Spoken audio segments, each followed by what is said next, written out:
बोलो भोले बाबा की जय। नमस्कार दोस्तों, मैं पंडित ठकरेश पचौरी आज उपस्थित हुआ हूं आपके अपने इस चैनल एस्ट्रोलॉजर ठकरेश पचौरी पर एक बहुत ही महत्वपूर्ण जानकारी के साथ। मित्रों, सर्वप्रथम मैं आप सभी का आपके अपने इस चैनल पर हार्दिक अभिनंदन करता हूं। आज हम एक बहुत ही पवित्र पर्व के बारे में चर्चा करने के लिए यहाँ पर उपस्थित हुए हैं। श्रावण मास वैसे तो अपने आप में एक बहुत ही पवित्र मास है, भगवान शिव को अत्यधिक प्रिय है, इसलिए इस मास में की गई भगवान शिव और माँ पार्वती की पूजा का अत्यधिक फल प्राप्त होता है। यदि भगवान शिव भोले बाबा को प्रसन्न करना है तो इस मास में या कुछ महत्वपूर्ण पर्वों पर भगवान शिव की आराधना और पूजा करना अत्यधिक आवश्यक है। मित्रों, हमारे जो युवा वर्ग हैं उनको हमारे सनातन धर्मों के पर्वों के बारे में ज्ञान नहीं है, इसलिए वो उन पर्वों का, उन त्योहारों का फल नहीं प्राप्त कर पाते हैं। मेरा ये उद्देश्य है कि आज की युवा पीढ़ी तक मैं सनातन धर्म के पर्वों के बारे में जानकारियाँ उन युवा पीढ़ी तक पहुँचाऊँ जिनको इन पर्वों का ज्ञान नहीं है, ताकि वो भी इन पर्वों का, इन त्योहारों का पूर्ण रूप से फल ले सकें।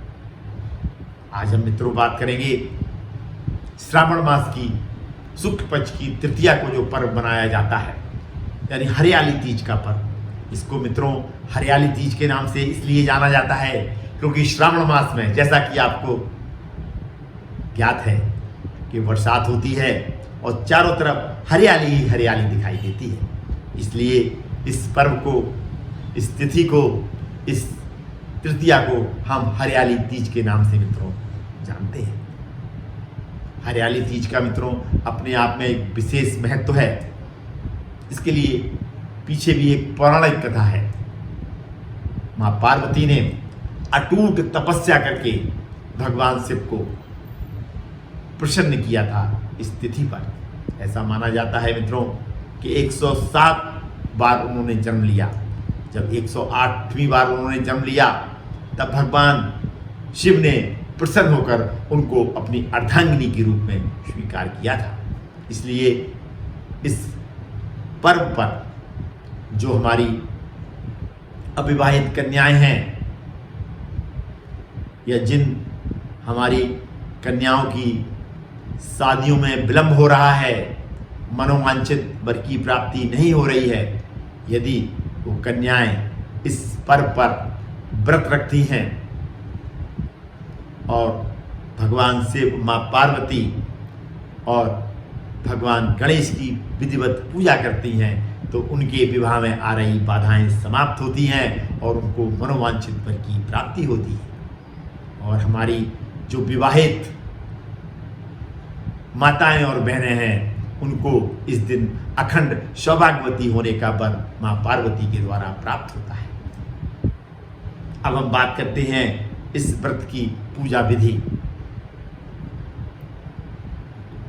सुबह उठिए मित्रों, स्नान ध्यान करिए, स्वच्छ वस्त्र धारण करिए और जो हमारी माताएं बहनें हैं उनको 16 श्रृंगार करना चाहिए। 16 श्रृंगार करने के पश्चात उनको विधिवत पूजा करनी चाहिए। इस दिन हरे रंग का बहुत महत्व है, इसलिए हरी चूड़ियाँ अवश्य पहननी चाहिए और लाल साड़ी पहन के भगवान शिव की और माँ पार्वती की पूजा करनी चाहिए। पूजा कैसे करनी है मित्रों? काली मिट्टी लीजिए, उससे भगवान शिव का परिवार बनाइए, यानी भोले बाबा की प्रतिमा, माँ पार्वती की प्रतिमा और गणेश जी की प्रतिमा के परिवार की प्रतिमाएं बनाइए। उसको एक चौकी पर लाल वस्त्र बिछाकर स्थापित करिए, फूल मालाएं उस पर चढ़ाइए, मालाएं उनको पहनाइए, विधिवत रोली अक्षत पुष्प से इनकी पूजा करिए और भगवान शिव, माँ पार्वती के मंत्रों का आप जाप भी कर सकते हैं, जलाभिषेक भी कर सकते हैं। और तृतीया तिथि की जो कथा है हरियाली तीज की, उसका आपको श्रवण करना है, उसको आपको पढ़ना भी है। और इस दिन जो व्रत रखा जाता है मित्रों वो निराहार और निर्जला व्रत रखा जाता है, यानी 24 घंटे आप जब सुबह व्रत लेते हैं, संकल्प लेके आप व्रत रहिए और अगर आपकी कोई मनोकामना है तो उस मनोकामना की पूर्ति हेतु आप संकल्प लीजिए। आपको सुबह से लेके जब व्रत का पारण करेंगे तब तक आपको न तो जल ग्रहण करना है और ना आपको कोई अन्न ग्रहण करना है। और इस बात जो श्रावण मास की तिथि है मित्रों, वो 19 अगस्त 2023 दिन शनिवार को है, क्योंकि 18 अगस्त की शाम को तृतीया तिथि प्रारंभ हो रही है और 19 अगस्त की रात्रि में समाप्त हो रही है। इसलिए उदया तिथि में 19 अगस्त को तृतीया है, तो हम जो हरियाली तीज का पर्व है वो 19 अगस्त 2023 को ही मनाएंगे और इसी दिन हमको व्रत रखना है। हमारी ऐसी माताएं और बहनें जिनके वैवाहिक जीवन में परेशानियां हैं, जिनके पति की तबीयत खराब रहती है, उनको भी इस व्रत को अवश्य रखना चाहिए। अगर वो इस व्रत को विधिवत रखती हैं तो उनके वैवाहिक जीवन में परेशानियां समाप्त होंगी और यदि उनके पति लंबे समय से बीमार हैं तो उनके पति की जो बीमारी है वो भी धीरे धीरे समाप्त हो जाएगी, क्योंकि इस व्रत का मित्रों अत्यधिक महत्व है। कैसा लगा मित्रों आपको ये जानकारी? यदि जानकारी अच्छी लगी हो तो इसको सोशल मीडिया पर ज़्यादा से ज़्यादा शेयर करें, ताकि ये जानकारी आपके अन्य मित्रों और रिश्तेदारों तक पहुंच सके और वो भी इसका पूर्ण रूप से लाभ ले सकें। यदि आप मुझसे पर्सनली मिलना चाहते हैं तो इसकी पूरी जानकारी मेरे डिस्क्रिप्शन बॉक्स में मित्रों दी गई है।